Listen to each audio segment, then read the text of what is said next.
O Senhor é o meu pastor, e nada, nada, nada me faltará. Deitar-me faz em verdes pastos e leva-me pra junto das águas tranquilas.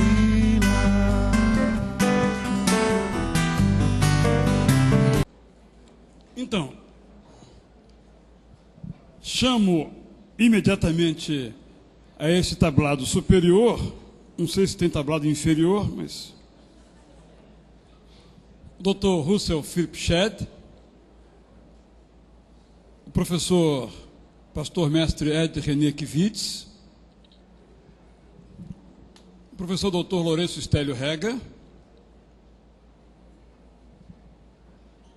professor mestre Ziel Machado,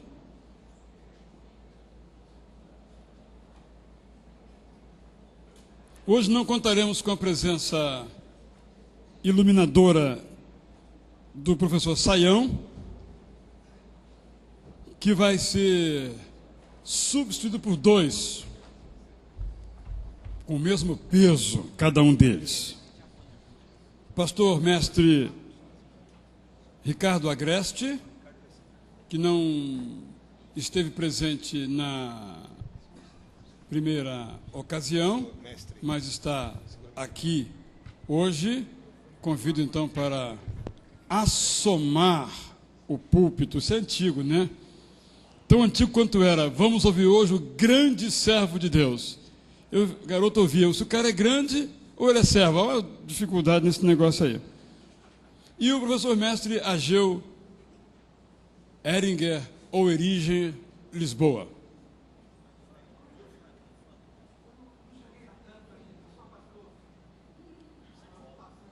Eu falei, pastor? Não, você pastoreia almas, consciências. Professor, pastor, mestre.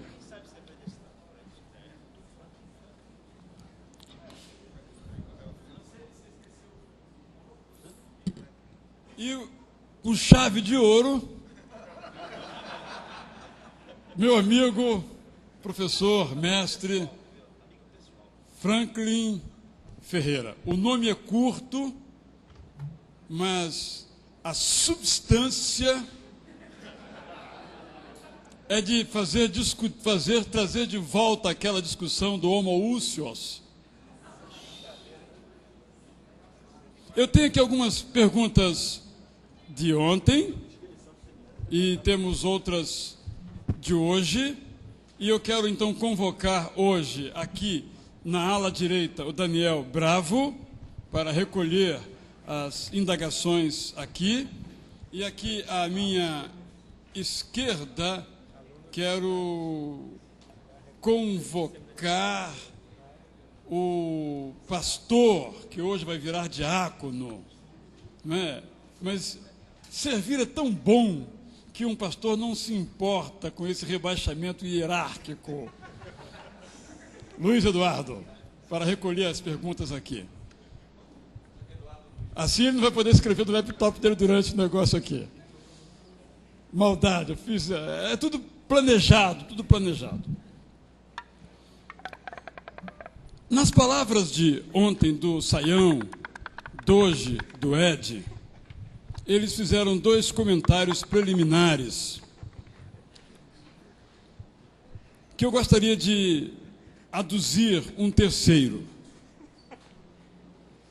Esse congresso, ele tem entre as suas marcas uma grande heterogeneidade, sobretudo dos participantes.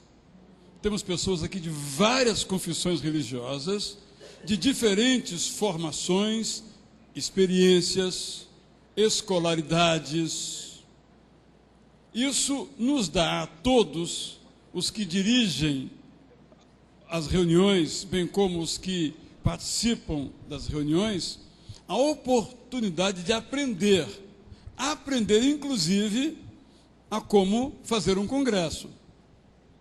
Eu não falo em nome de Vida Nova, não sou parte da equipe, sou apenas moderador nesse debate, mas nós observamos, por participarmos aqui já há algum tempo, que os erros vão se repetindo e os acertos em menor grau. Claro que é só um trocadilho. E eles vão aprendendo a como fazer isto cada vez melhor. E vocês são parte disto. Então, se porventura, de nossa parte aqui, nesses debates, nas palestras, conceitos não definidos ou mal definidos, ou outras palavras, às vezes em tom jocoso, provoque, eu falo aos que estão presentes aqui, aos que estão virtualmente presentes, se essas coisas provocam algum tipo de mal-estar, eu quero que saibam que não é a intenção. Nenhum de nós aqui tem o condão de achar senhor da verdade. Evidentemente, cada um de nós, quando anuncia o seu peixe, anuncia-o como um tucunaré. Mas às vezes não chega a ser tanto, não é? Então eu quero pedir desculpas a qualquer um dos nossos ouvintes aqui ou pela internet que porventura tenha se sentido ofendido. Conquanto intenção não houvesse, as desculpas são necessárias e são sinceramente pedidas. De minha parte, se também usei alguma blague, algum comentário que pareceu depreciativo, eu peço sinceramente desculpas e quero ser corrigido e repreendido. Então você pode colocar inclusive no papel, se você tem alguma manifestação nesse sentido, que eu vou ler aqui respeitosa e carinhosamente. Mas todos temos que aprender, não só os que eventualmente estão na posição de liderança em relação ao evento, como aqueles que estão numa posição de participantes aqui ou em casa. Por último, eu acho que a gente tem que aprender à mesa rir, não dos outros, porque rir dos outros implica um sentimento de superioridade, mas rir com os outros, que implica um sentimento de igualdade. É uma aprendizagem para todos nós. Que Deus então nos abençoe para que nós possamos ser achados fiéis no mandato que Ele nos entregou. Assim, você tendo sua pergunta, levante o seu braço que um dos nossos colaboradores irá até você e recolher a sua indagação. Há ainda perguntas com relação à pós-modernidade que eu vou reintroduzir, mas espero que nós não nos debrucemos muito sobre isso para tratarmos de outros aspectos. Uma que eu acho que o Ed já respondeu hoje é a seguinte: podemos identificar quando ocorreu a transição do modernismo ao pós-modernismo no Brasil? Exemplo, nos Estados Unidos ocorreu na década de 60. Alguém de vocês queria comentar, então, esta observação? Eu disse que o Ed, de certo modo, já respondeu, quando ele disse que a pós-modernidade não é uma questão cronológica, mas de um estado de espírito, de uma postura mental. Foi mais ou menos isso que ele disse. Não sei se você, Ed, quer acrescentar algo a essa pergunta. Alguém gostaria de dizer um pouco mais sobre isso, datar um pouco esta passagem, se é que houve? Eu só queria fazer uma correção, de novo, de ordem semântica. Pós-modernismo ou modernismo tem a ver com mais um estudo sobre, e tanto é que a Semana de Arte Moderna teve esse nome, e modernidade tem a ver com atitude. Então acho que é bom a gente distinguir as palavras, pelo menos na minha percepção, que estou felicíssimo, porque felizmente a palavra evangelicismo foi elevada ao apogeu, quando foi grafada oralmente pela voz profética de Ed René Kivitz. Vocês viram como soa bonito? Quando eu falo evangelicismo, não soa, não tem beleza, mas com o Ed falando, se tornou já uma norma. Então, é difícil datar, né? Nós vivemos numa aldeia global. Então, bom, um dos livros de maior sucesso agora diz que o mundo é plano, né? Então, a influência perpassa muitas culturas e essas influências chegam nessas culturas de forma diferente, mas de alguma forma todos nós somos impactados. Os autores trabalham algumas datas, né? Por exemplo, alguns pensam, por exemplo, na emergência do rock and roll ou da cultura juvenil da década de 60. Uns utilizam a experiência com os estudantes de 68 na França como um dado. Outros utilizam, por exemplo, tomando um quarto elemento, que o Ed ontem mencionou 3 elementos da modernidade, como pilares da modernidade, né? Mencionou a questão do conceito do homem bom, Jacques Rousseau, trabalhou a ideia do progresso, trabalhou a ideia da razão, do racionalismo, da razão, e um quarto elemento seria, talvez, a queda das utopias globais. Então, nesse caso, 1989, quando o Muro de Berlim vem abaixo, é um marco de referência para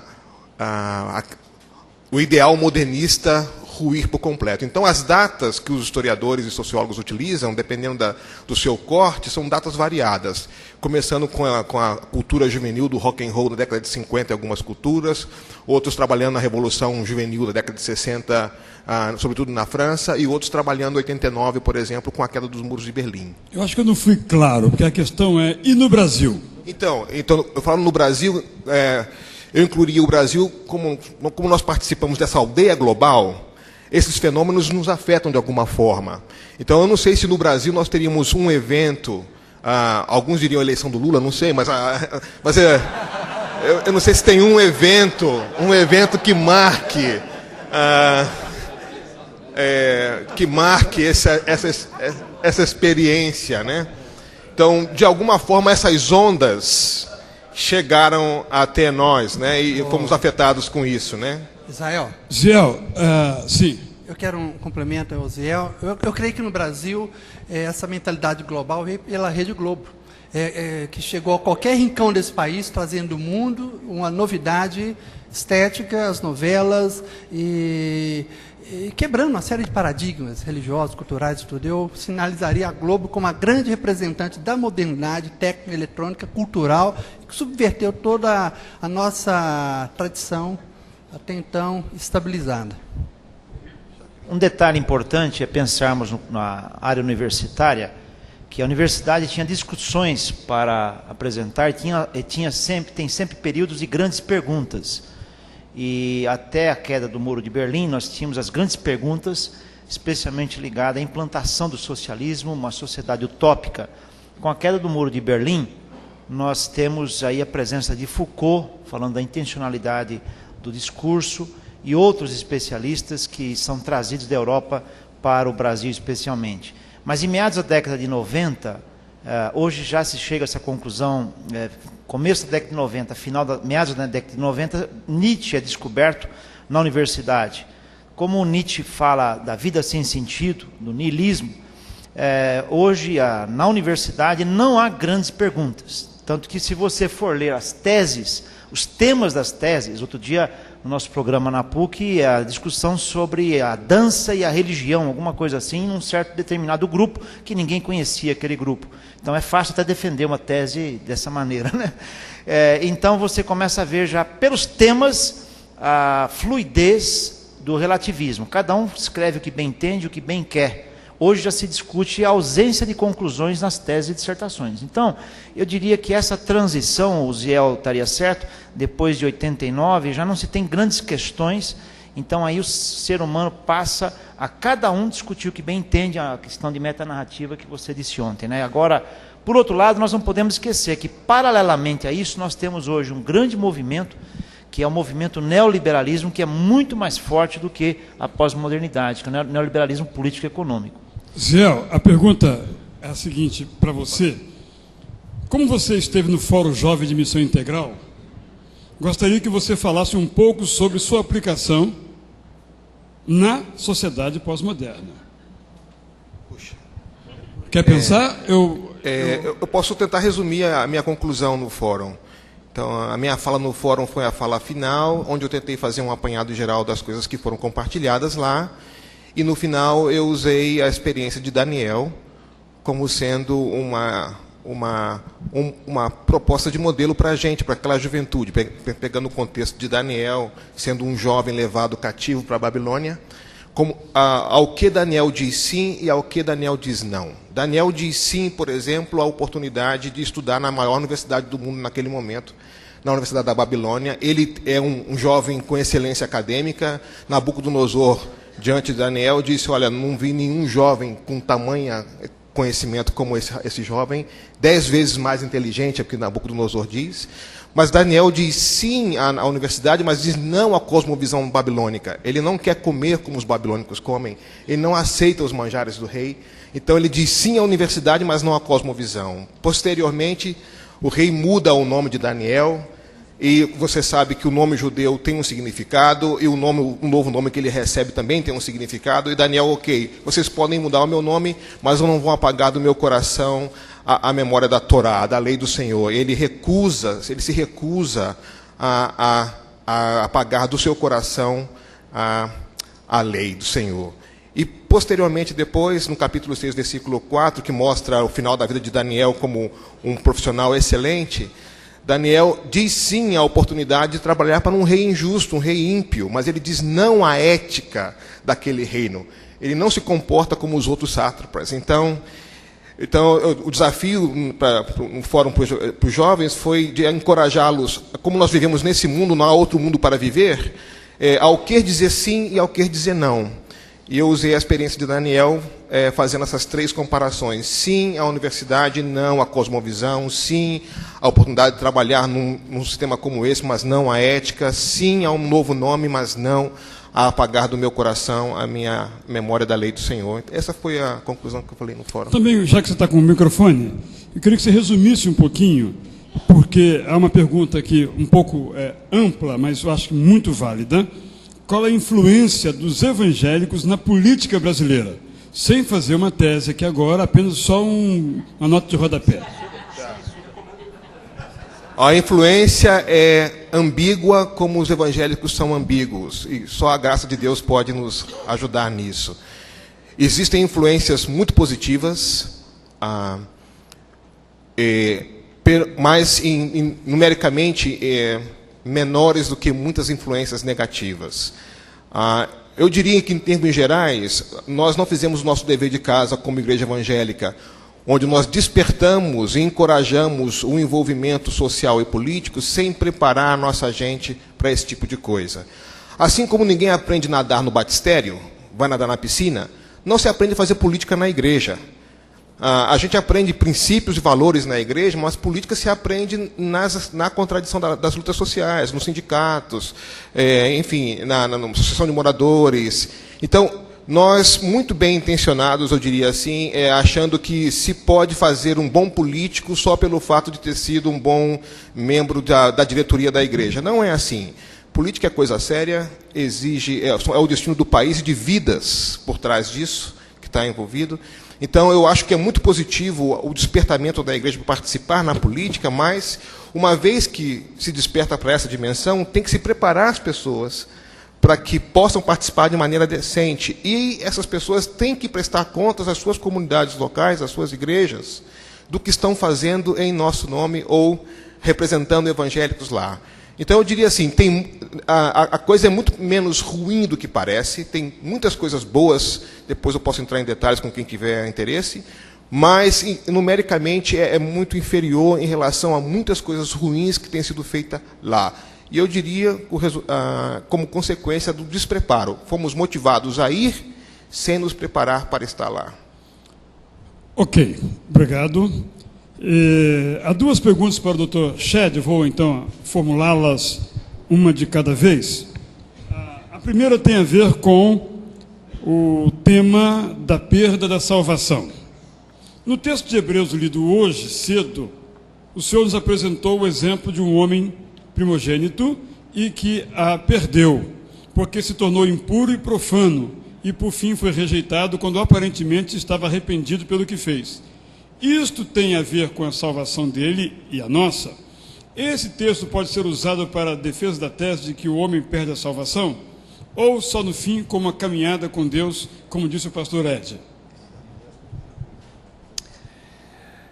Essa pergunta tem nos atribulado há muito tempo, porque todos nós temos encontrado pessoas que começaram muito bem sua vida cristã, com aparente compromisso, crendo todas as doutrinas certas e participando, até aceitar aquilo que o pastor Ed René falou, de ser submisso ao senhorio de Cristo. Quando, por alguma razão, quem vai explicar isso melhor é lá no céu, eles desistem, às vezes muito rápido, pensando num rapaz muito dedicado ao Senhor, ia ganhar um grande prêmio para trabalhar em missões, quando de um dia para o outro ele negou tudo, tornou-se judeu, foi se circuncidar como judeu, depois abandonou o judaísmo e agora é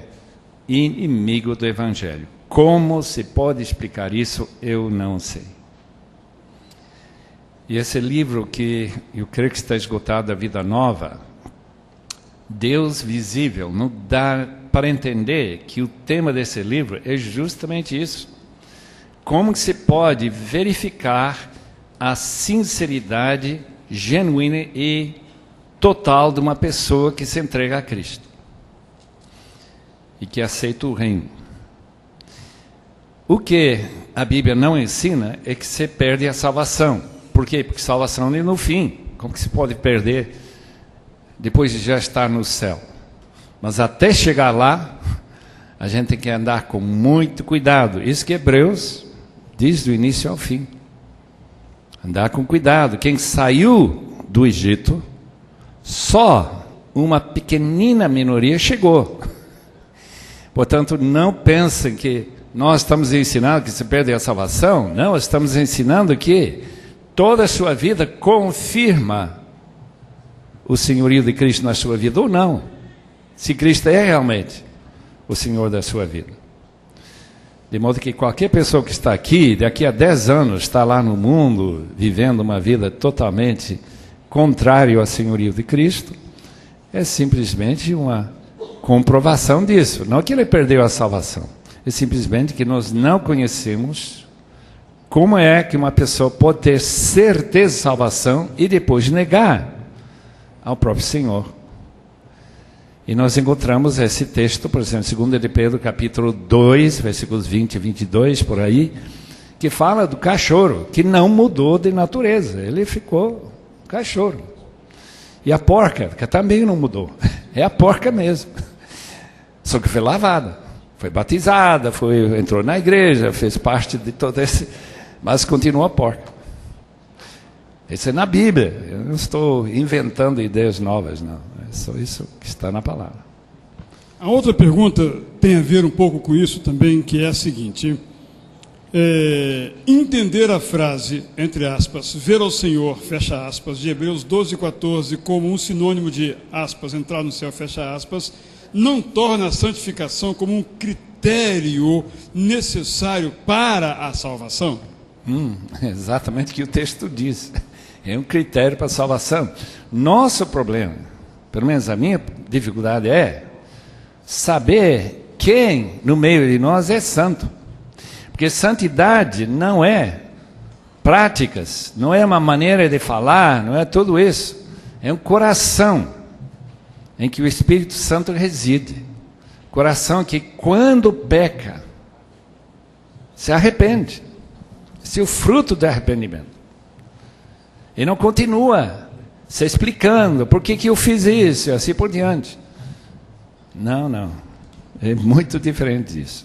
Portanto, a dificuldade que todos nós temos é voltar, porque aquilo que o pastor Ed falou hoje, né? Será que Cristo, Jesus Cristo, é de fato o Senhor da nossa vida?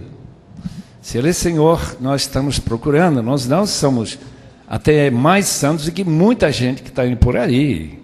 São pessoas mais cuidadosas e tudo isso. Só que alguns amam a santidade e buscam a santidade. Tem um comércio muito ruim, tem que mudar. C.S. Lewis falou isso também, num dos seus livros, né? Que a gente nunca pode julgar os outros. Por quê? Porque todos eles começam em diferentes pontos nessa corrida. Alguns já estão quase no fim quando começam a correr. Então, claro, está na frente. Tem outros que começam longe. Eles nem se aproximam a gente, a nossa santidade em comparação com eles. Eles são ruins demais. Por quê? Porque eles começaram muito longe. Portanto, não é para nós julgarmos, é Cristo que nos advertiu. Agora, temos indicadores. Indicadores. Quando a pessoa trata a graça de uma maneira barata, já é um indicador que essa pessoa ainda não tem Jesus como Senhor da sua vida. Nós vamos entrar agora num capítulo intitulado Pentecostalismo ou Neopentecostalismo. Eu, como disse, prefiro a expressão ultrapentecostalismo, porque não vejo que o neopentecostalismo seja novo em relação ao pentecostalismo, mas apenas uma exacerbação dele. É a minha percepção. Eu prefiro então ultrapentecostalismo ou hiper, mas hiper eles querem outra palavra, mas quando eu estou com o microfone eu uso a que eu quero. Bem, eu vou lhe dar a palavra, você pode usar o que você quiser. Vou fazer um comentário assim, que é essa dicotomia que nós às vezes estabelecemos entre nós e eles. Quem somos nós? Quem somos eles? Essa é uma dificuldade que faz com que, por exemplo, quem está de fora do chamado meio evangélico não entenda absolutamente nada. Então, quando do lado de fora eles confundem um chamado protestante histórico com um chamado protestante ultrapentecostal, a ignorância deles tem a sua razão de ser, porque é uma especificidade nossa. Mas, de fato, talvez seja mais uma pergunta que uma afirmativa, quem olha de fora, mesmo de modo arguto, não tem grandes diferenças. No entanto, nós, quando nos encontramos nos debates, vemos muitas diferenças e as salientamos. Quando eu traduzi o livro O Cristianismo através dos Séculos para a Vida Nova, autor chamado Earl Cairns, já tem muitos anos isto, ele tem um quadro muito interessante, em que ele faz uma pirâmide, e nessa pirâmide ele coloca o cristianismo. E o cristianismo ocupa a maior parte da área da pirâmide. Depois ele divide em catolicismo romano, em catolicismo, com a sua divisão, depois protestantismo. Então, na verdade, aquelas áreas da nossa confissão no triângulo do cristianismo, na pirâmide, melhor dizendo, é quase que enxergável com microscópio. Mas nós só brigamos por essa área enxergável no microscópio. E nos esquecemos de toda a base comum, até quase o topo da pirâmide. Esse é um elemento para a gente levar em conta. Então, vamos às indagações. Uma ontem foi a seguinte: foi feita a mim, parece, mas eu não estou aqui para responder. Eu ganhei, já até recebi, mas é para outra coisa, só para fazer perguntas. Não se preocupem que eu joguei fora aqui algumas perguntas, não foram suas, foram lembretes que me mandaram para eu fazer direitinho meu papel. Faz tal coisa, faz tal coisa. Então, como já sabia o dever de casa, joguei fora. Agora, as suas serão tratadas com respeito. As respondidas estão dentro do meu bolso aqui.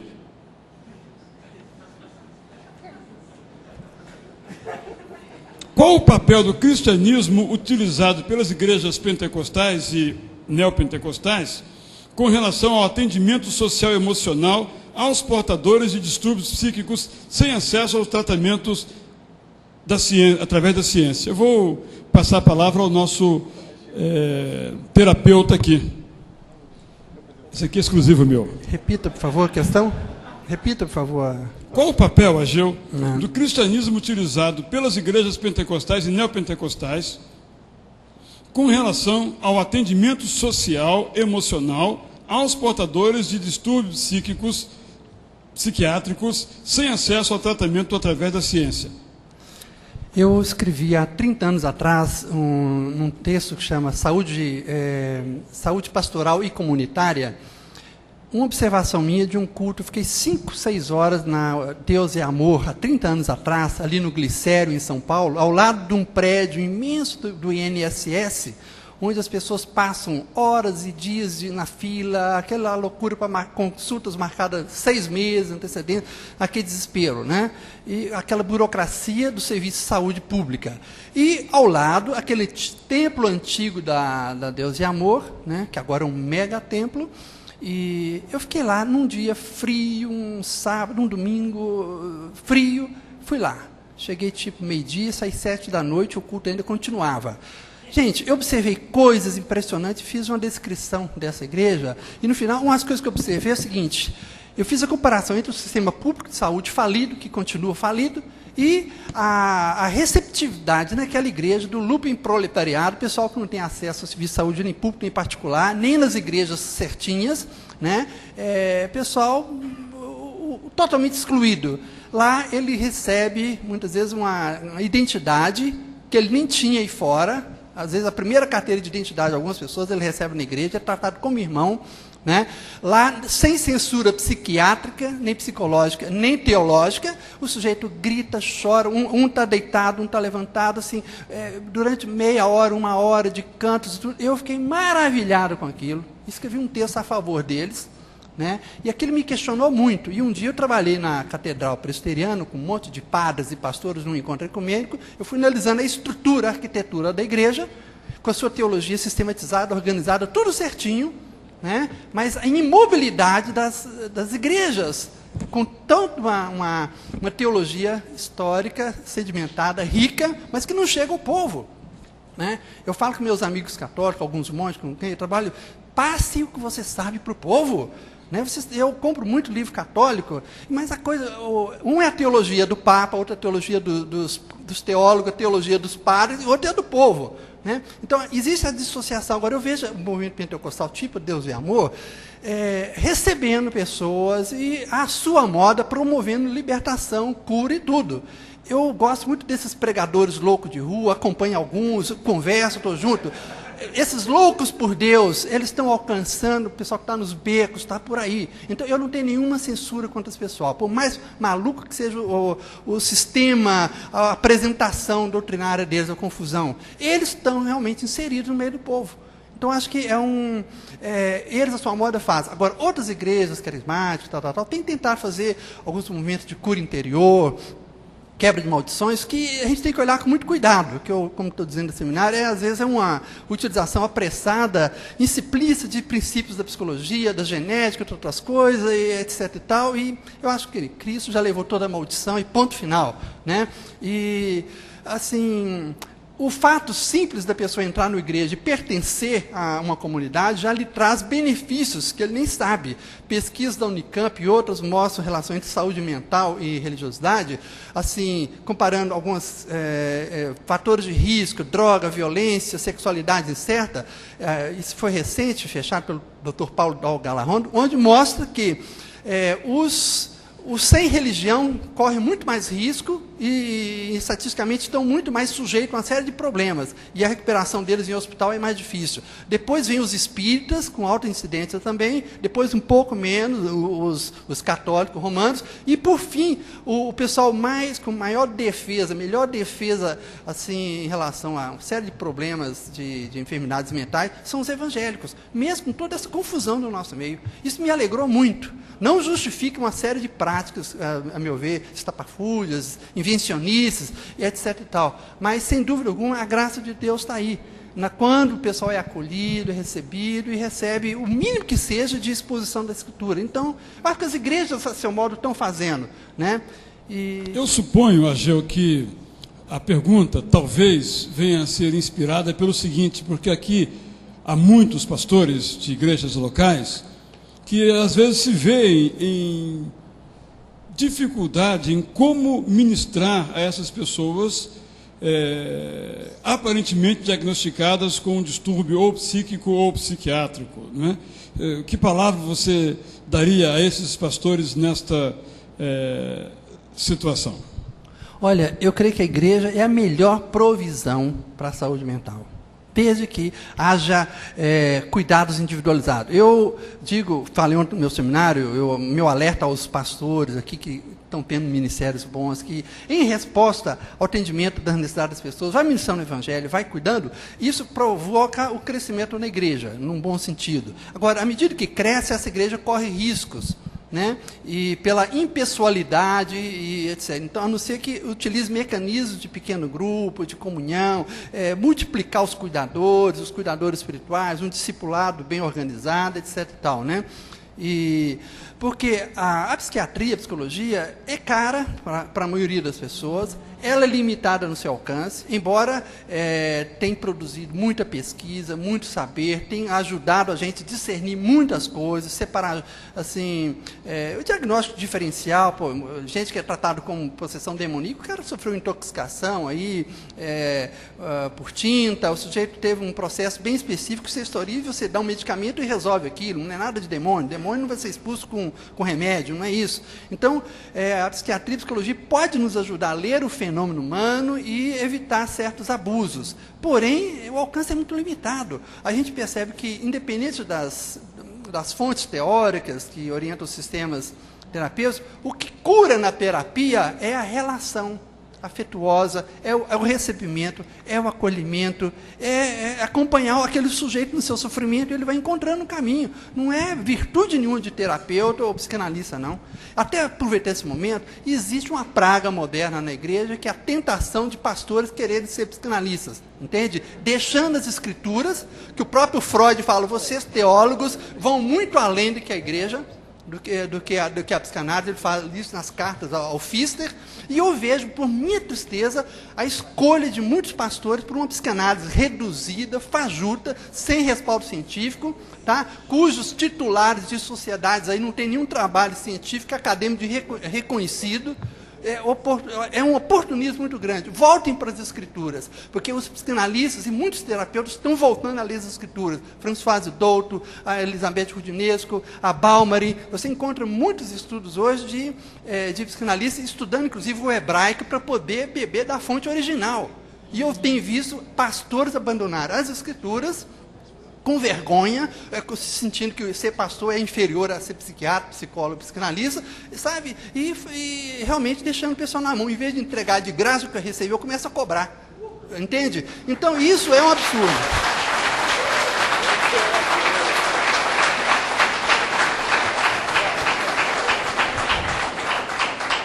Ageu, não precisa responder. Não se trata de algo triste ter-se a Rede Globo como referencial de transição? Sem dúvida, mas a Rede Globo e agora a internet, né, que quebrou o fuso horário, a questão de relação. Hoje não se sabe quem é adolescente, quem é idoso mais, as faixas etárias estão confundidas, não se sabe mais quem é homem, quem é mulher, né? Então, todas as fronteiras estão retiradas, assim como não existe mais precisão ideológica, o transpolítico, o transideológico, na linguagem de Jean Baudrillard, né? É o transreligioso também, o sincretismo e a mistura de tudo por esses mecanismos globais de comunicação, internet e tudo. Tudo é uma grande mistura, falta de discernimento. Então, e a Rede Globo, a meu ver, é a mais eficiente das redes de TV do mundo, talvez, na disseminação de um estilo de vida hedônico, relativista e a busca do prazer, né? 3 perguntinhas aqui, que cada um poderia responder. Eu vou fazer só a cada um, só um. Vou ao professor Lourenço, sinteticamente. O cristianismo apresentado pelo neopentecostalismo pode ser considerado um Bolsa Família? Bom, como você falou que era ultra, hiper, né? Porque hiper é mercado, mercado lembra a religião de mercado, né? Na realidade, eu diria que apesar deles fazerem, do neopentecostalismo fazer grandes obras sociais, ter diversos trabalhos que são exemplares, eu não posso deixar de me preocupar com a teologia apresentada e as práticas apresentadas. De uma certa maneira, a Bíblia ela é selecionada para poder dar resultados na vida. É um evangelho de resultados. Eu nem sei se poderia chamar de evangelho, mas é de resultados. O Bispo Macedo, para dar o estudo aqui, eu tive de ouvir 12 horas de fitas aí do Bispo Macedo e os seus bispetes, né? Então, na realidade, ele chega num dado momento em que ele diz: a nossa igreja é uma igreja que funciona, a religião conosco funciona, porque nós sabemos colocar Deus para trabalhar por você. Há um dado momento em que eles incentivam a pessoa a lutar com Deus para poder sacar de Deus o que pode. Nesse sentido, é uma religião totalmente inserida na lógica e na racionalidade de mercado. É o que eu tenho apresentado através, inclusive, de 2 filmes no estudo aí no seminário. É uma lógica e racionalidade que leva a pessoa a um ambiente de troca. Você quer progredir, então você tem que seguir todo o nosso ritual, porque nós conhecemos a estratégia da fé. Então, nesse sentido, ele é muito mais do que um Bolsa Família, porque fulano consegue mesmo segundo os rituais da igreja. Então é o seguinte, é bênção garantida ou sua fé de volta. O dinheiro não dá porque já entrou no caixa da igreja, é sua fé de volta. A fé que não funcionou. Um dos nossos participantes nos indaga sobre como podemos entender a expressão neopentecostal e quais as denominações mais representativas e líderes que se destacam. É uma pergunta de ordem mais didática. A outra mais de debate também com quais, segundo os preletores, é possível, entre aspas, diálogo, fecha aspas, e se tem alguma experiência no tocante a esse, entre aspas, diálogo. Vou pedir apenas a um preletor, depois se alguém quiser comentar, ficará à vontade para essa pergunta. Então, o fenômeno religioso brasileiro é de difícil definição. Aqueles que se dedicam a isso, a sociologia da religião, a história, têm dificuldade de classificar adequadamente esse fenômeno religioso, sobretudo evangélico, que tamanha o seu dinamismo, né? Então, eu vou usar aqui umas categorias, que são algumas categorias que outros utilizam de outra forma. Então, nós temos lá os pentecostais tradicionais, nós estamos nos referindo à comunidade, à Assembleia de Deus e à Congregação Cristã do Brasil. Depois você tem os pentecostais do movimento da década de 50, da onda de 50, onde você tem a Igreja Brasil para Cristo, Deus é amor, onde a ênfase, além da língua estranha, tem além da cura divina, que é uma ênfase um pouco mais forte nesse grupo da década de 50, que vai produzir também muita renovação nos meios tradicionais, onde surgem os batistas, avivados, enfim, outros grupos muito tradicional. Aí você tem depois, na década de 70 e 80, um surgimento de um novo grupo, que a academia classificou como neopentecostais, onde mantém-se a ênfase nas línguas estranhas, nos dons carismáticos, na atualidade dos dons, mantém-se a ênfase na cura divina e se acrescenta uma nova ênfase, que é a prosperidade. E depois, dentro desse grupo, com a teologia da prosperidade, 2 novas ênfases surgem. Surge a questão de um determinado tipo de compreensão sobre o que vem a ser luta espiritual, batalha espiritual, e uma teologia uma ideia de religião civil onde há, a partir de 86, uma preocupação muito séria de tomar o poder, de assumir uma postura pública. Então nós estamos falando, nesses grupos da década de 80, 70, 80, nós estamos falando de igrejas como a Universal do Reino de Deus, nós estamos falando como a Igreja Internacional da Graça, nós estamos falando da Igreja Cristo Vive, nós estamos falando da Igreja Renascer em Cristo, Sara Nossa Terra, que são as comunidades que vão surgindo nessas décadas. Então, vão se acrescentando ênfases na sua forma de compreender. Então, assim, parte da academia entende isso. Outros dizem que não são neopentecostais, são religião de magia, utilizam outros conceitos. Mas esses são quase que um consenso na academia em termos de classificação desse fenômeno religioso evangélico. Com relação ao diálogo, eu diria o seguinte, é muito difícil pensar o diálogo pela via institucional, até porque essas igrejas neopentecostais sofreram um ataque muito forte, tanto do mundo secular, como do mundo evangélico também, mais tradicional. E essa atitude de incompreensão, ou esse ataque, ou realmente ataque, porque eles o percebem como sendo um ataque, tornaram a cada um deles muito defensivos. Então, eles têm a sua própria agenda. Então, o debate é assim, à medida que você adota a minha agenda, se você pula para a minha agenda, a gente dialoga. Mas enquanto você está numa outra agenda, a gente não dialoga. Então, é muito difícil pensar num debate, num diálogo institucional. Eu iria mais para um diálogo pessoal. Daí eu vejo o benefício de associação de pastores, esses encontros de pastores, onde as pessoas se tornam amigas, apesar da igreja de onde vem, e começam a conversar e a conhecer-se mutuamente, compartilhar literatura, espaços como esses do Congresso. Eu acho que por esses espaços, onde a pessoa está na frente das ideias, se torna mais possível o diálogo, né? Afinal de contas, chamamos o mesmo Deus de Senhor. Então, eu acho que é por aí o caminho para dialogar. Não fácil, mas esse é o caminho, eu acho. A minha percepção é que é muito difícil o diálogo, especialmente com a Universal do Reino de Deus e com a Cristo Vive, até por conta da estrutura, né? No caso aí, o Miguel Ângelo ele é apóstolo e o maior teólogo do século, né? No caso aí, o Bispo Macedo ele é o bispo primaz da igreja, né? Então são estruturas que têm como marca... evangelista, segundo o outdoor, o Bispo Macedo é o maior evangelista do século. Uau! Tem um outdoor no Rio de Janeiro com esse termo. Outdoor, né? Uau! Mas assim, uma marca forte é a marca de seita sitiada nesses grupos. Então eles têm uma percepção extremamente exclusivista do que eles são. Então alguém já brincou que quando a Universal não está debaixo de fogo, ela é a única igreja evangélica no país. Tem lá a sua razão de ser, porque ela abarca uma grande parcela de evangélicos, mais de 1,5 milhão pelo menos, né? Mas quando ela está debaixo de fogo, ela é parte da igreja, ela quer se perceber parte da igreja, mas sem nenhuma possibilidade de diálogo institucional. A Internacional da Graça é um pouco mais aberta, acho que haveria mais possibilidade de diálogo, mas essas duas, especialmente Cristo Vive e Universal, são igrejas de difícil aproximação. Exatamente. Cristo Vive é um fenômeno atípico, né? Ela saiu da Igreja de Nova Vida, né? Mas hoje ela só tem evangélica no nome, porque você pega a literatura do apóstolo Miguel Ângelo, ele é unitariano, ultradispensacional, uma estrutura basicamente gnóstica ali, né? Mas crê na predestinação, né, Franklin? Opa, alto lá, vamos qualificar isso aí. O esquema dele de predestinação é interessante, porque ele linka isso com a ideia de preexistência da alma.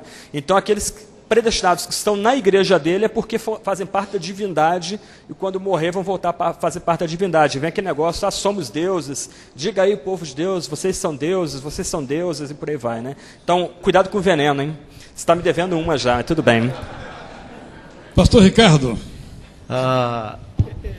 Quando a gente fala de a possibilidade de diálogo, me vem à mente a nossa tentativa ou institucional ou via liderança de entrar em contato com os líderes dos movimentos neopentecostais e tentarmos travar um acordo, um diálogo de aproximação. No entanto, eu só queria lembrar que, apesar do nosso do movimento de encontro com essa liderança ser um movimento bem difícil, eu acho que nós já estamos vivendo no Brasil um grande número de pessoas que iniciaram sua caminhada cristã no contexto dessas igrejas, vindo ao nosso encontro por um diálogo. E a nossa postura diante dessas pessoas vai ser fundamental para esse diálogo redundar numa aproximação definitiva com uma fé saudável e consistente. Então, eu creio que a gente tem que estar atento a isso. A gente, às vezes, fica pensando como a gente pode se aproximar desses líderes, quando muitas pessoas que estão iniciando sua caminhada cristã nessas igrejas estão se aproximando de nós nesse exato momento. Israel, sim. Ontem eu não falei, mas a questão do diálogo ela é fundamental, porque não depende da disposição nossa, depende dos referenciais de agenda. E ontem talvez não houve oportunidade. Eu tenho a impressão, aliás, certeza, de que não haverá diálogo se nós não estabelecermos um ponto de partida para o diálogo, que para mim, aí eu vou para a reforma, sola escritura. Se não houver diálogo em cima das escrituras, como ponto de partida, o nosso ponto de chegada, eu creio que nós vamos ficar só na intenção. A escritura é que deve determinar para mim qual é o meu ponto de diálogo. Não sei se o Ricardo concorda com isso. Porque, na realidade, nós vamos dialogar com o quê? Com opiniões pessoais. Ontem eu percebi aqui uma discussão. Já que eles são grupos que fazem caridade, fazem isso, então temos que aceitá-los. Tudo bem, não estou dizendo que não vamos aceitar. Vamos aceitar o espírita também, porque ele faz muito mais caridade. A questão é a seguinte: cremos na Bíblia? O que cremos das Escrituras? Onde é que podemos aqui pensar juntos, aprender juntos? Quem sabe a minha posição, minha interpretação das Escrituras esteja equivocada, então me ensina. Minha maneira de enxergar o Espírito Santo, de enxergar dons e tal, então me ensina. Mas aí a Bíblia como referência, nós todos vamos ter um ponto de convergência comum. Tá? Então é isso que eu acredito que deva ser o ponto de partida para esse diálogo. Eu concordo com você, Lourenço. Eu também creio que a Bíblia tem que ser o ponto de partida. Eu só acrescentaria que a gente tem que tomar cuidado para não transformar o conteúdo do nosso pressuposto na metodologia de abordagem. Porque eu acho que foi Santo Agostinho que disse que se você quer convencer uma pessoa que está do outro lado da mesa, você não deve gritar para ela vir ao teu encontro, mas você ir ao encontro dela. Então, eu diria, eu preciso entender a mentalidade dessas pessoas, a experiência que elas tiveram numa igreja, dentro desses movimentos, e eu acho que num primeiro momento eu preciso saber acolher essa pessoa, porque se eu não tiver uma metodologia de acolhimento, de amor e compreensão de toda a construção da fé dessa pessoa até agora, ela jamais vai ouvir o que eu tenho a dizer acerca das Escrituras. Ok. Há uma pergunta aqui, e eu vou finalizar esse capítulo, que é a seguinte: a dialética entre os pentecostais e neopentecostais surgirá? Como é que o grupo percebe isso? E se isso vai ter um sentido ecumênico? Claro que a resposta não temos tempo para responder, ela é muito, muito ampla, além do que nenhum dos presentes aqui é pentecostal de profissão ou de confissão. Então, talvez fosse uma resposta melhor dada por quem é pentecostal e neopentecostal. Agora, o que eu verifico, tanto no lado pentecostal quanto no lado não pentecostal, é a transformação das igrejas e ministérios em feudos pessoais. Nesses casos, o diálogo é absolutamente impossível, porque a pessoa não está a serviço da sua igreja, a igreja que está a seu serviço. Então essa é uma grande dificuldade, e se aplica tanto a pentecostais quanto a não pentecostais. Não é panegírico deles, infelizmente, dos protestantes em geral. Eu vou abrir agora, então, a última sessão de nosso encontro, sessão no sentido de secção, com uma pergunta ao pastor Ed, que é a seguinte, que eu acho que ela fecha este capítulo e nos abre, então, o posterior. Ed, é impressão minha ou, de fato, o irmão encontra-se mais indignado com o movimento das igrejas históricas e sua teologia do que com qualquer outra coisa? Qualquer outra coisa, não sei o que a pessoa quis dizer, mas é qualquer outra coisa. Considerando que eu também não sei o que é qualquer outra coisa, não tem termo de comparação, né? Então não dá para responder. Mas eu vou interpretar. Você está mais indignado com os históricos assim chamados ou com os pentecostais e neopentecostais?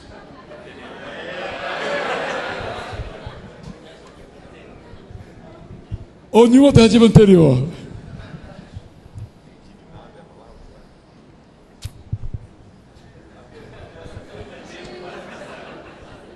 Eu passo. Olha, eu prefiro responder dizendo que eu estou muito entusiasmado com a teologia do Reino de Deus como agenda para a igreja.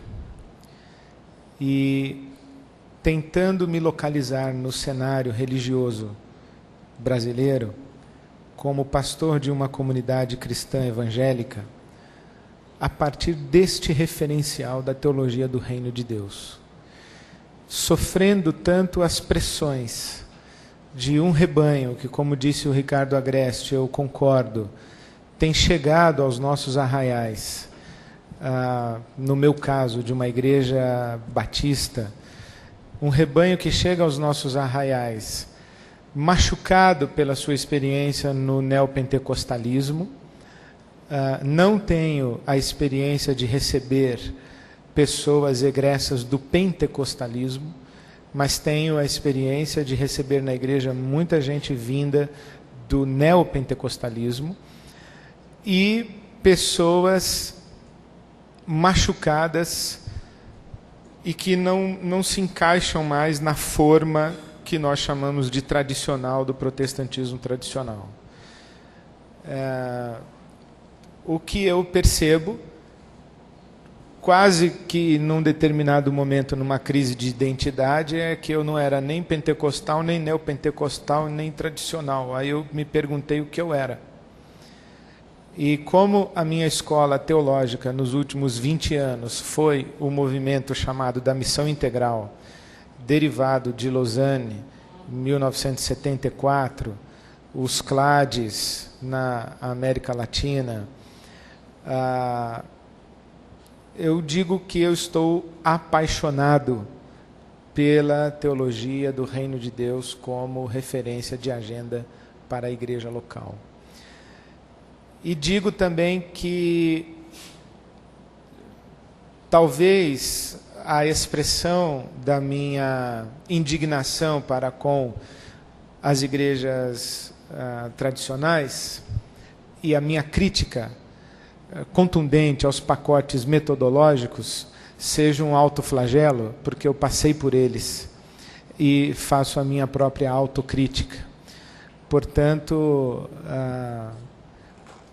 o perigo da gente falar é que, quando a gente fala a respeito do outro, a gente revela muito da gente mesmo.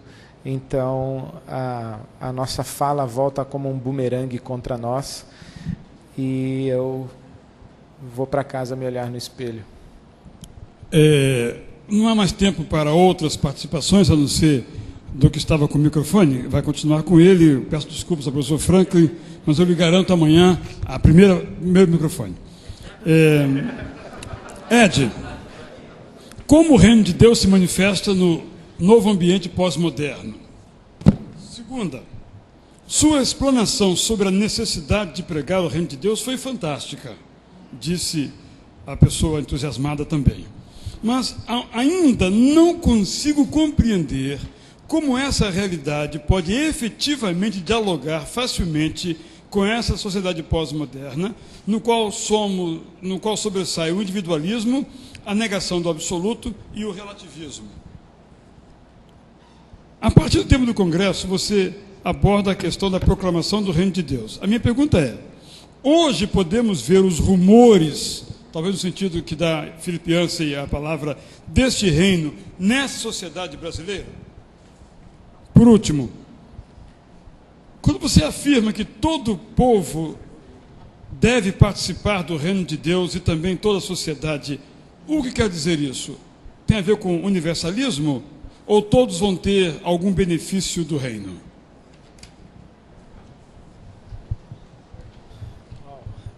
Calbart. Não, a primeira por favor. A primeira é a seguinte: como o reino de Deus se manifesta no ambiente pós-moderno, incluído nas demais, né? Depois, como ver isso num mundo individualista, de negação do absoluto e do relativismo. Bom, eu vou me denunciar de vez, respondendo talvez todas as perguntas com um critério só. Eu acho, particularmente, que a proclamação do reino de Deus, e eu não estou tão preocupado com o contexto pós-moderno, ou moderno, ou pré-moderno, mas eu estou preocupado com o contexto da minha sociedade. A proclamação do reino de Deus implica necessariamente um compromisso de engajamento, de serviço e especialmente de enfrentamento da pobreza. Nós vivemos num mundo, como o professor Lourenço referenciou, que vive quase que a ditadura do neoliberalismo, e até um corte muito interessante, porque por razões diversas, ou talvez pela minha fala de ontem, nós entramos por esse viés da questão da pré-modernidade, modernidade, pós-modernidade, mas poderíamos ter entrado pelo viés do neoliberalismo como modelo econômico, e determinante, inclusive, de uma religião de mercado, e etc., etc. Mas eu penso que nós vivemos nesse mundo de capitalismo neoliberal, que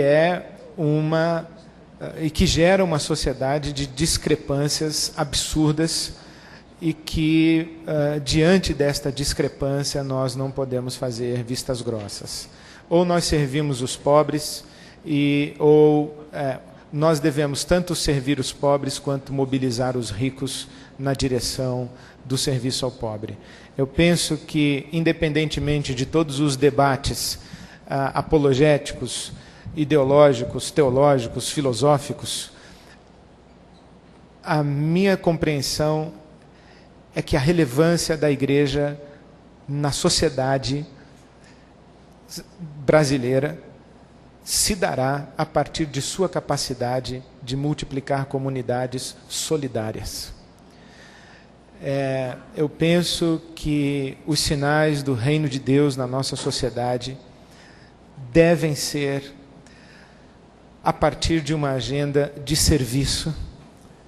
E aí ontem eu disse que tinha simpatia por leituras feitas pela teologia da libertação, até por causa da aproximação da missão integral e do diálogo da missão integral, muito mais com a teologia da libertação do que com a filosofia e do que com uma teologia chamada clássica. Eu entendo que nós precisamos ler o Evangelho e o anúncio do reino de Deus como um enfrentamento dos condicionamentos e das limitações históricas.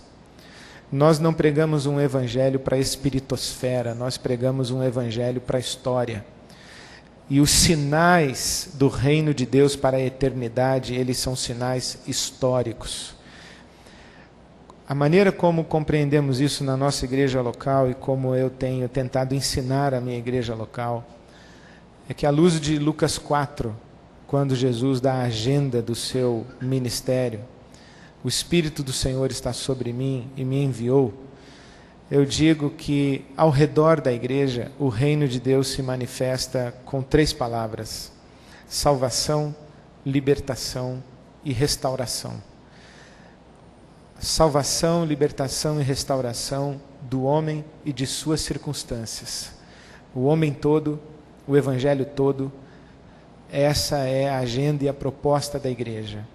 Se a igreja não conseguir se articular como comunidade solidária e pregar um evangelho, como disse Francisco de Assis, o tempo todo e usar as palavras quando necessário, se ela não pregar com a sua compaixão solidária, com seu engajamento humano, na dor humana, levando o evangelho de salvação, libertação e restauração, ela se tornará um exercício diletante ou cultural, ou uma máquina religiosa que não terá nada a ver com o cristianismo.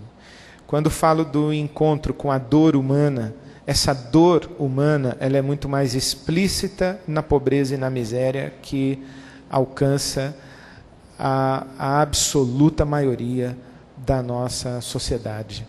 Mas não quero dizer que é o pobre, apenas o pobre, mas a dor humana, que é mais explícita, mais visível, mais concreta no pobre, mas é a dor humana. Uma igreja que não conseguir acolher a mensagem do reino, de tal maneira se tornar uma comunidade solidária, ela vai falar sozinha e vai praticar um diletantismo filosófico-teológico. Eu tenho aqui 2 perguntas ainda. Eu vou pedir licença para nos atrasarmos 5 minutos. Vocês concordam? Ok. Uma muito interessante que a mim me tem impactado fortemente no meu modo de atuar. E eu pediria que cada um desse uma resposta, embora ela viesse formulada a um dos palestrantes, bem curta a esta indagação. Fale um pouco sobre a inquisição que a fé sofre da ciência na nossa época e como isso afetará o ministério pastoral nessa e na próxima geração. Vou dar um exemplo disso. Em nossa igreja, uma pessoa, depois de uma longa caminhada, finalmente tomou a decisão de que iria se batizar. Passado algum tempo, ele marcou comigo um gabinete e disse: eu quero falar com você como filósofo, não como pastor. Aí ele me trouxe as suas questões filosóficas. Ele tinha acabado de ler o livro do Dan Brown e, a partir dali, ele foi para Nietzsche e a pergunta dele era a seguinte: quem me garante, porque essa é a pergunta básica do Dan Brown, quem me garante que esta palavra de Deus não foi manipulada e que é uma outra palavra de Deus? Hoje, esse cara crê que Deus não existe porque ele é o seu próprio Deus. Estou colocando esta questão porque eu acho que tem a ver com isso, tem a ver com os novos livros numa orquestra que vem surgindo, vindo tanto do campo da filosofia, e especialmente do campo da biologia, contra o delírio, aqui entre aspas, evidentemente, da existência ou da crença num Deus. Infelizmente, a gente não tem em português as obras de um filósofo cristão chamado Cornelius Van Til. A leitura dele é um pouco complicada, mas quando a gente começa a ler ele tem alguns benefícios para a gente, porque ele foca o debate não tanto no que é evidente, no que a gente chamaria de fato bruto ou matéria, mas justamente na questão axiomática ou na questão dos pressupostos, ou como Thomas Kuhn chamaria na questão do paradigma. Então, nesse sentido, acho que seria benéfico para a gente a leitura da estrutura das evoluções científicas do Thomas Kuhn. Eu não me lembro exatamente a editora, que perspectiva. Obrigado. Qual a questão de Thomas Kuhn ali? A questão é que a ciência ela se desenvolve não pela mera observação dos fatos brutos, mas ela se desenvolve aos saltos à medida que os paradigmas mudam. Colocando assim de forma bem tosca mesmo, a questão é que o cientista ele não trabalha, ou melhor, colocando de outra forma, o cientista não trabalha, como ele algumas vezes quer crer ou quer pensar, num paradigma mecanicista onde o fato é autoevidente, todo fato é interpretável. Então o que a gente precisa fazer agora na tradição de Francis Schaeffer é literalmente tirar o chapéu, tirar o telhado desse camarada e mostrar que quando ele começa a interpretar a criação de forma naturalista, ele tem que interpretar a criação a partir de algum axioma, algum pressuposto não evidente muitas vezes, não consciente muitas vezes, que no final é um dado de fé. Isto é, ele tem que crer, ou dar um salto para crer na razão autônoma, ou que a criação ela é uniforme, etc, etc, etc. No final, gente, tudo é um jogo de fé. Uma outra obra que eu recomendaria seria também Peter Berger, que ele... desculpa, obrigado. Ele continua meu chefe ainda, né? Então, eu recomendaria Peter Berger, uma obra que ele escreveu com Thomas Luckmann também, que ele trabalha mais ou menos a construção, o título é A Construção Social da Realidade, e é um texto bem desafiador, especialmente para nós cristãos, quando a gente quer correr para algum tipo de estrutura autoevidente que justifique, né, que seja uma prova completa da nossa fé. Em última instância, nós somos salvos pela fé, assim como também o cientista ele tem que interpretar os dados da criação também a partir de algum paradigma que no final ele vai ter que crer nele também, na racionalidade daquele paradigma. Foi mal. Foi excelente. Alguém mais quer comentar a pergunta? É o desafio que isso traz, então, ao Ministério Pastoral.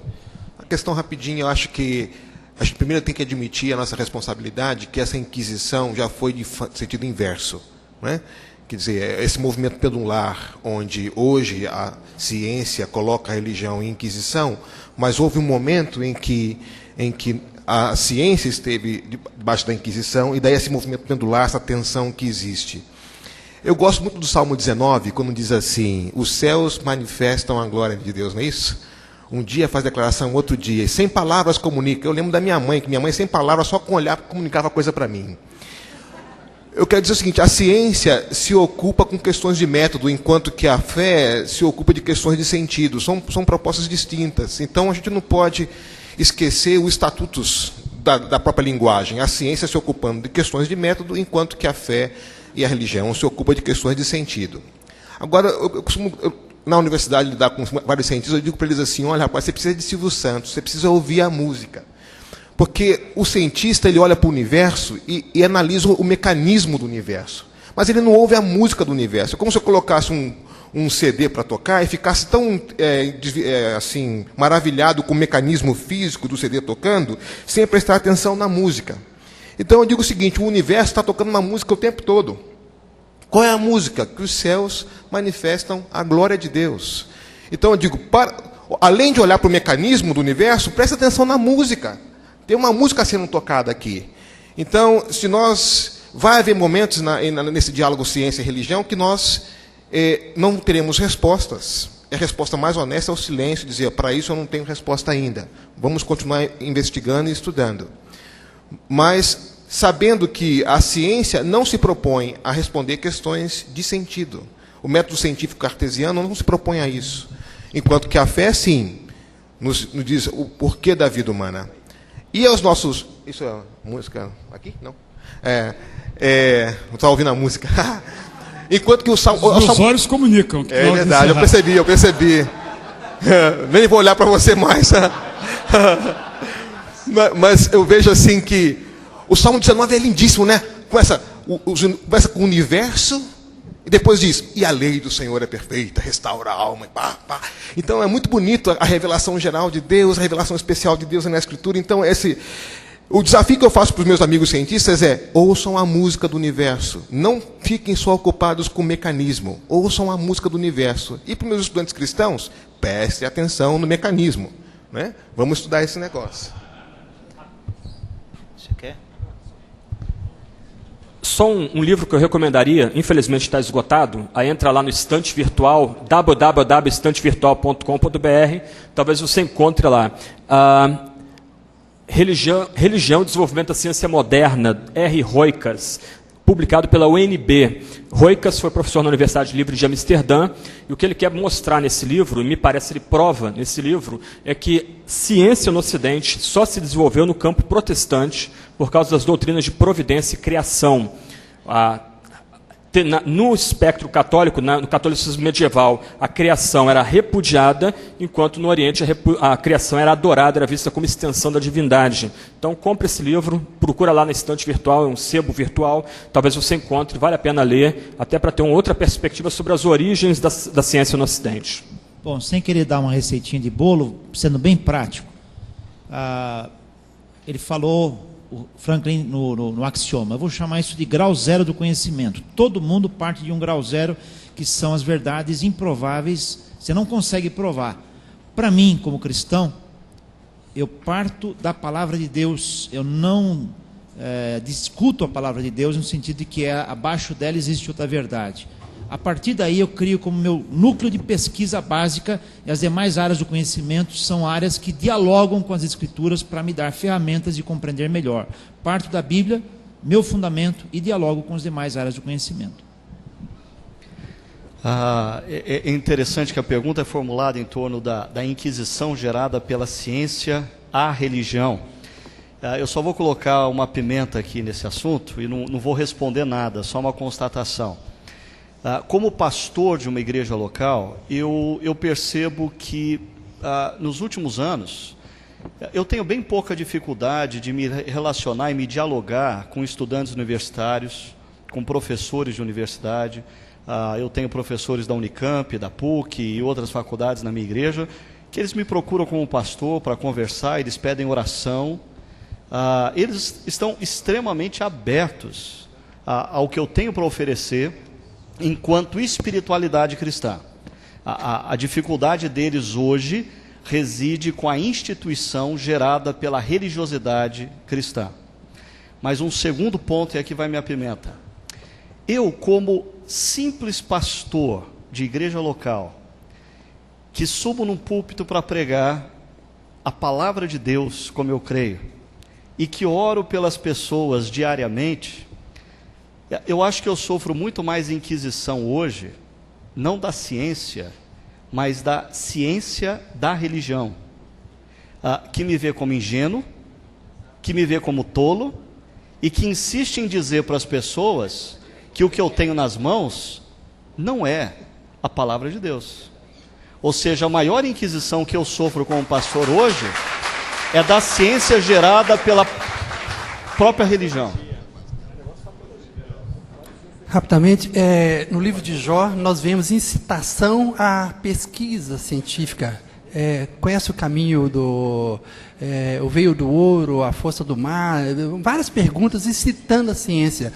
Em Isaías e em Jó falava da terra solta no espaço, no vazio, contrário à cosmologia dominante aí, né, que a terra é o centro do universo. Quer dizer, se na Idade Média se lesse a Bíblia, não haveria aquela questão do Copérnico e Laplace, a Inquisição contra cientistas, né?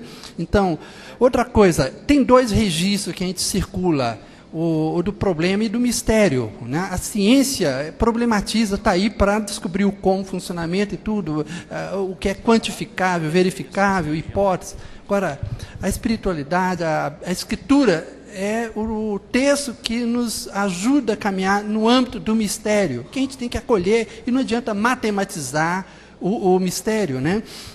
Agora, essa atual onda de inquisição, não diria bem inquisição, mas uma militância ateia, o Richard Dawkins, autor do Gênio Egoísta, e alguns outros, né? Tem um livro chamado agora A Teologia, que também vai nos trazer, nos obrigar a pensar inteligentemente acerca da base da nossa fé. É bom entender o seguinte, que esse revival do ateísmo agora é uma espécie de resposta ao fundamentalismo islâmico, fundamentalismo protestante, aos fundamentalismos religiosos que são obscurantistas, são anticientistas, são assim tremendamente totalitários. Então, essa reação, a meu ver, é muito salutar, é necessária, vai ser exercer em nós um tipo de disciplina para que a igreja seja mais relevante, que a gente seja mais ético e que realmente a gente cumpra os desígnios de Deus, em vez de ficar aí querendo desfrutar dos reinos desse mundo e sem ética nenhuma. Então, eu saúdo essa nova inquisição, porque vai obrigar a igreja a ser mais inteligente. Eu costumo dizer que a polícia e o judiciário também são instrumentos de Deus para aprimorar a teologia da nossa igreja e a conduta de muitos pastores, né? Então, que venham essas coisas.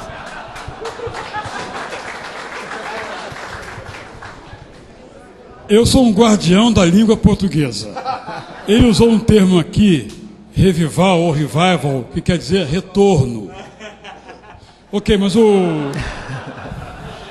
Não, só dando uma pontuação que o Ricardo falou, de fato ele tem razão, que há uma certa crítica para da ciência da religião, não só ao pastorado, mas ao campo da teologia.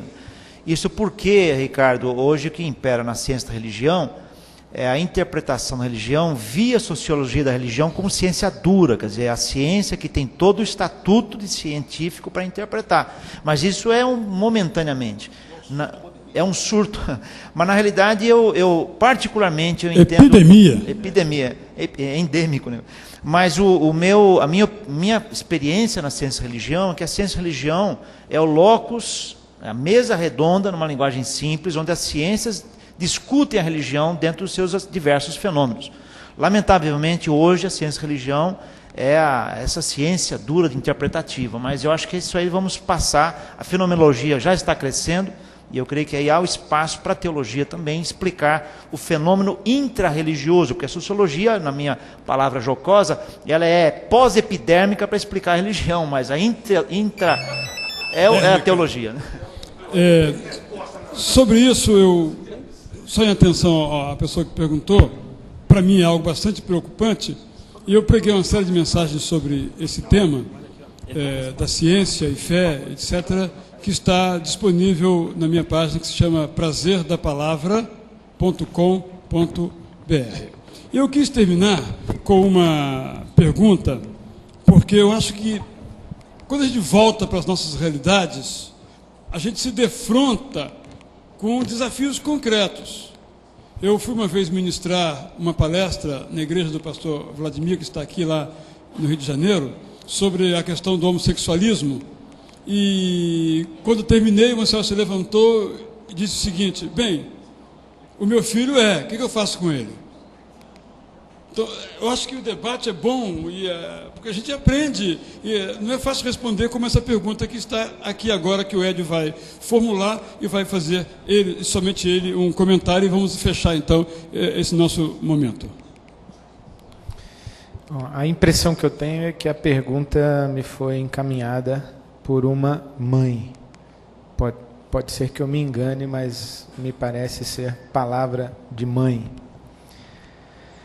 O que dizer a um jovem adulto de 30 anos que diz não haver Deus e que a vida termina com a morte? E quando esse jovem foi criado nos caminhos do Senhor e é seu filho? O que dizer a um jovem adulto? Eu acredito que nessa situação você não diz, você ouve, você serve, você abraça, você beija, você intercede, clama. Nessa situação você não fala, você ama, porque isso aqui é um grito por amor.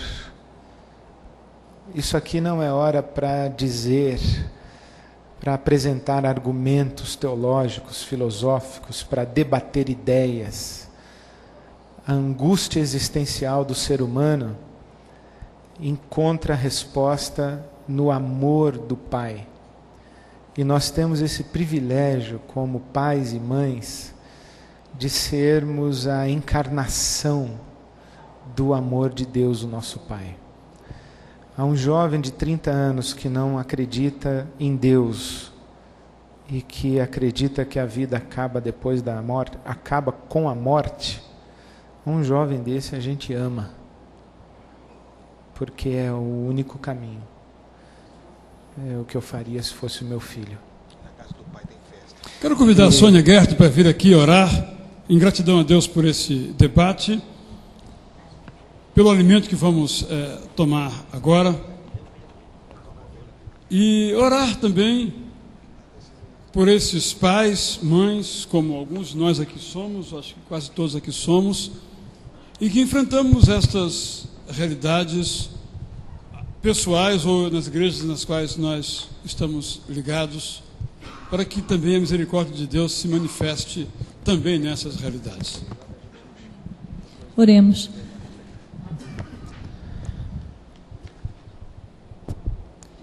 Pai, muito obrigada porque nós podemos também nesse momento olhar para o Senhor e entender aquilo que o Senhor quer dizer a mim, especialmente, a cada um. Que nós possamos aprender, Senhor, a obedecer assim, pelo Teu olhar, a permitir que tudo que foi dito aqui possa fazer eco em nossas vidas, Senhor, e ao sairmos possamos estar mais conscientes de que somos cidadãos do reino de Deus. Que através também do nosso amor, do nosso serviço, esse reino possa se expandir, Senhor, e alcançar as partes mais necessitadas, ó Deus, da nossa sociedade, do nosso país, ó Pai. Ou seja, cada coração que está longe de Ti, mas especialmente aquelas pessoas que têm sofrido tanta precariedade em todos os aspectos da sua vida. Que nossas mãos sejam instrumentos, Senhor. Que nossa fala, nosso olhar possa alcançá-los. A partir do nosso lar, a começar ali no aconchego da nossa casa, nós possamos estar refletindo esse Teu amor. Muito obrigada por esse fórum de debates, de clareza, de diálogo, de abertura, Senhor, de ideias, de pensamentos, para que nós possamos assim ir aprendendo uns com os outros e aprendendo contigo. Que Tu possas abençoar cada pregador, preletor aqui nesse encontro, ó Deus, que, como disse o pastor Ed, que as palavras voltem para eles, que as palavras que ouvimos voltem para nós também, Senhor, e possam ecoar e trazer muitos frutos. Nós agradecemos assim em nome de Jesus. Amém.